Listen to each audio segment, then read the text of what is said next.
大家好，我是曹卫东。近期举行的这个中俄海上联合演习啊，我认为它有这么几个主要的特点。第一个就是实战化，因为从双方参战的兵力来看，或者说参演的兵力来看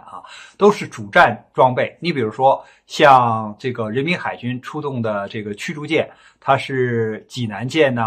这个包头舰这都是我们新型的导弹驱逐舰。那么像滨州舰盐城舰这都是我们新型的护卫舰，这都是属于水面舰艇。当然，你要是说这个演习，因为不是一天两天，所以呢，它要在海上持续进行航行演习所以要有保障。我们派出了高邮湖号这样的保障的舰艇。同时呢，现在它这个演习呢，不仅体现在对空作战、对海作战，而且呢还要体现在反潜，所以我们派出了潜艇。那么作为海军航空兵过去的时候呢，我们没有专门的就是固定翼的反潜巡逻机，这次呢我们派出了固定翼的反潜巡逻机，还有呢就是预警机，固定翼的预警机。那这样的话呢，就使你整个的体系对抗的能力大幅度的提升，你的这种信息化的能力大幅度的提升。因为体系化，那你这种就是作战的平台，既有水下的潜艇，也有水面的舰艇也有空中的飞机。那么特别是呢，就是要强调信息化。那你固定翼的预警机，整个对海空的态势的感知能力就大幅度的增加。还有呢，就是你固定翼的反潜巡逻机，你搜寻水下潜艇的这个速度和效率就会大幅度的提升。况且呢，可能它还有就是察打一体的功能，就是如果我投掷了声纳浮标，发现这里边的这个水下的潜艇是对我有攻击性的，或者是敌人的潜艇，我可能就接着投掷深水炸弹，然后把它给毁掉所以它是一个整个的体系的对抗的这个模式。而且这些舰艇呢都是主战舰艇，也就是我们国家现在主要人民海军装备的就是这些舰艇那你就是用自己现役的主战的装备来参加这样的演习。作为就是俄罗斯方面呢，它主要是太平洋舰队参加这样的演习，所以还是用瓦良格号这样的旗舰，用它一般呢就是在执行这种军事演习中呢反潜的巡逻舰还有补给舰来参加相关的这个演习，说明了它的重视。因为毕竟一个是旗舰，还有一个它现在的装备就是这样当然也有一些新的就是这个护卫舰，因为它没有建造新的这种就驱逐舰以上或者巡洋舰以上大型水面舰艇，它的护卫舰有一些新的，所以它这次有两艘新的护卫舰来参加这个相关的演习。所以我们看这强调了实战化。再一个呢，就是它演习的科目，因为你演习的科目首先是中俄两国的海军的混合的这种编队，那你在这种演习中你的平台和装备既要进行防空反导的演习，还要进行反舰的演习，还要进行反潜的演习。所以呢，它是一个就是实战这个很强的这种联合的军事演习，这是强调它的实战性。所谓这个创新性呢，那就是说对于中俄两国海军这个演习呢，已经是第10年了，也就是第10次了，它已经常态化了。那么我们说呢，它有不少新的地方，因为对中国而言呢，它不但有北部战区的这个舰艇参加，而且有东部战区的舰艇参加。因为我们新的这种作战的模式是这个军种主舰，这个战区主战，也就是海军它是要建设自己的这个海军的力量现代化海军力量。但是你真正作战的时候是靠战区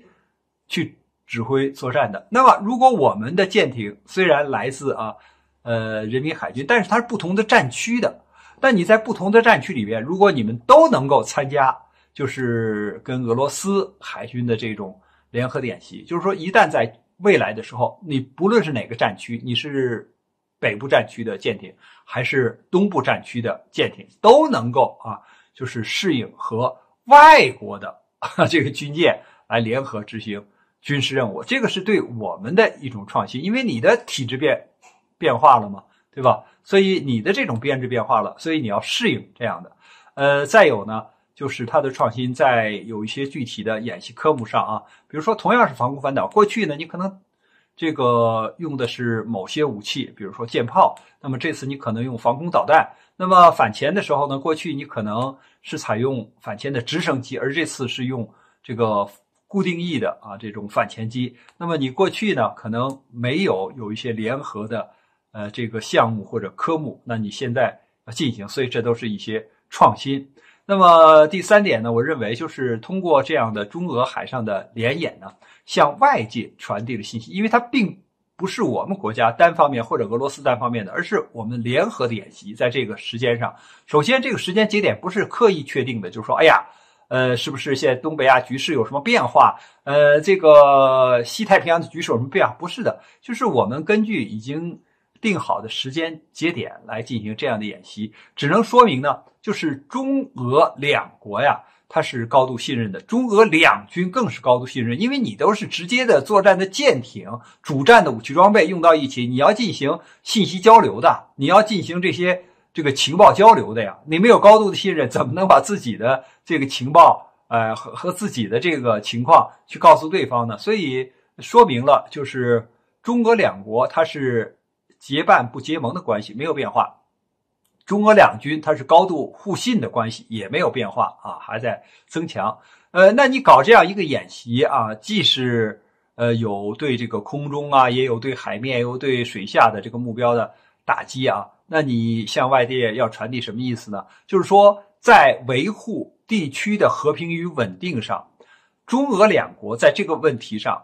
意见是一致的，或者是目标是一致的，就是中俄两国都不希望在自己的家门口，在